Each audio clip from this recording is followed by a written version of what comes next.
မင်္ဂလာပါဒီ2026 ပရလာပိုင်းဂျင်မီဒီယန်နေစပြီးတော့ဗောနော်အခုဂျပန်နိုင်ငံအတွင်းမှာပြင်မဲ့သူတွေအတွက်ဗောနော် AES ကနေတရားဝင်ဒီစီမီအသစ်ထုတ်လိုက်တယ်ဗောနော်ဒီဂျပန်ပြည်တွင်းမှာဂျင်မီဒီပြင်မဲ့သူတွေအားလုံးကဒန်လီယူကတ်မဖြစ်မနေရှိမှရရမယ်ဗောနော်ဒန်လီယူကတ်ရှိမှပဲဖောင်တင်လို့ရတယ်မယ်ဗောနော်ညဆိုလို့ရှိရင်ဂျပန်နိုင်ငံကို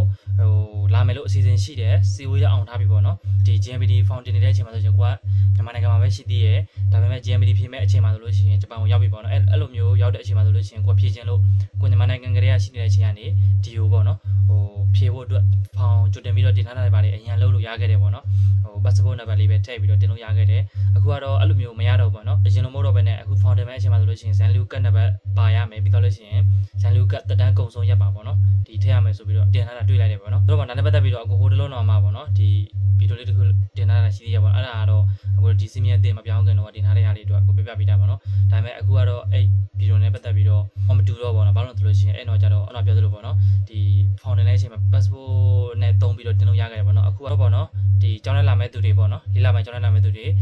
ခွန်လပိုင်းဖြည့်ချင်လို့ဒီမြန်မာနိုင်ငံနဲ့ကြိုးတင်တာအရင်လိုတော့မရတော့ဗောနော်ဘာကြောင့်ဆိုလို့ရှိရင်3လပိုင်းကုန်ကာနီးဗောနော်4လပိုင်း3-4ရက်အဲ့လောက်ဆိုဒီဂျပန်ပြည်တွင်းဝင်လောက်ပြီဗောနော်ဘာလို့ဆိုလို့ရှိရင်တော်တော်များအကြောင်းတွေက4လပိုင်း1ရက်နေ့လောက်ဖွင့်တာများတယ်လေ4လပိုင်း1ရက်2ရက်3ရက်ပေါ့အဲ့လောက်ဖွင့်တာများတယ်ဗောနော် GMBD ဖောင်ပိတ်မဲ့အချိန်ကကြတော့4လပိုင်း9ရက်နေ့မှာပိတ်မှာဆိုတော့အခုတို့ဒီဂျပန်ပြည်တွင်းဝင်တာနဲ့ဗောနော်ဇန်လီယူကတန်းရပြီဗောနော်၄သက်ကနေပြတ်ပြီးသွားတယ်ဇန်လီယူကတန်းရပြီရတဲ့အချိန်မှာဆိုလို့ရှိရင်အခုတို့ရောက်တာနဲ့ဗောနော် GMBD ဖောင်မပိတ်သေးတဲ့အချိန်နဲ့တိုးသေးလို့ရှိရင်တော့အခုတို့ဖောင်တင်လို့ရပြီးတော့ဖြည့်နိုင်ခွင့်ရသေးရဗောနော်ဒီလပိုင်း9ရက်နေ့နောက်ပိုင်းမှာရောက်တဲ့သူတွေကတော့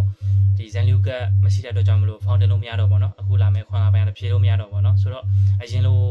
ဒီကျောင်းကနေကြိုတင်ပေးတာတွေပါတယ်ကတော့မရတော့ဗောနော်ဒီလိုဗောနော်ဒီကျောင်းနဲ့လာမဲ့သူတွေလည်းကျောင်းကနေကြိုပြီးတော့ဖောင်တင်ပေးထားတာတွေပါတယ်လုပ်လို့မရတော့ပါတော့နည်းနည်းတော့အစင်သိမ့်မပြေတော့ဗောနော်ဆိုတော့ဗောနော်အကယ်၍ကိုက GMBD ခွန်လာပိုင်းမဖြစ်မနေဖြစ်နေတယ်ဆိုလို့ရှိရင်တော့ COE အောင်သိန်းထွက်ပြရနဲ့ကိုကဒီဖောင်မပိတ်ခင်ဗောနော်ဒီဂျပန်ပြည်ကိုနည်းနည်းစောစောလေးဝင်ခဲ့တာပို့ပြီးတော့အဆင်ပြေပါတယ်အဲ့ဒါမှဒီခွန်လာပိုင်းအမီဖြေလို့ရမှာဗောနော်ဒါမျိုးဆိုလို့ရှိရင်အဲ့နာမှာနောက်ကျဆိုလို့ရှိရင်တော့ဖောင်တင်လို့မရနဲ့ကိုကဒီ12လပိုင်း GMBD မှာမိတော့မှဖြစ်တဲ့အတွက်ကြောင့်မလို့ဗောနော်ဖြစ်တကယ်ကိုမဖြစ်မနေခွန်လာပိုင်းဖြစ်မယ်လို့တွေးထားတယ်မဖြစ်မနေဖြစ်မှရမယ်ဆိုတဲ့သူတွေကတော့ဒီ၄လပိုင်း9ရက်နေ့မတိုင်ခင်ဂျပန်ပြည်တွင်းကိုဒီရောက်အောင်လာတာပို့ပြီးတော့ကောင်းပါတယ်။ကျောင်းသားတွေအတွက်တည်တံ့ကျောင်းကနေထောက်ခံချက်တွေနဲ့ဒီကျောင်းသားတော့နလာပိုင်းဘယ်လောက်ရောက်မယ်ပေါ့နော်ထောက်ခံချက်တွေနဲ့အဲ့လိုမျိုးတို့ကတည်တံ့ချွင်းချက်အနေနဲ့တင်လို့ရတာမျိုးတွေရှိမလားပေါ့နော်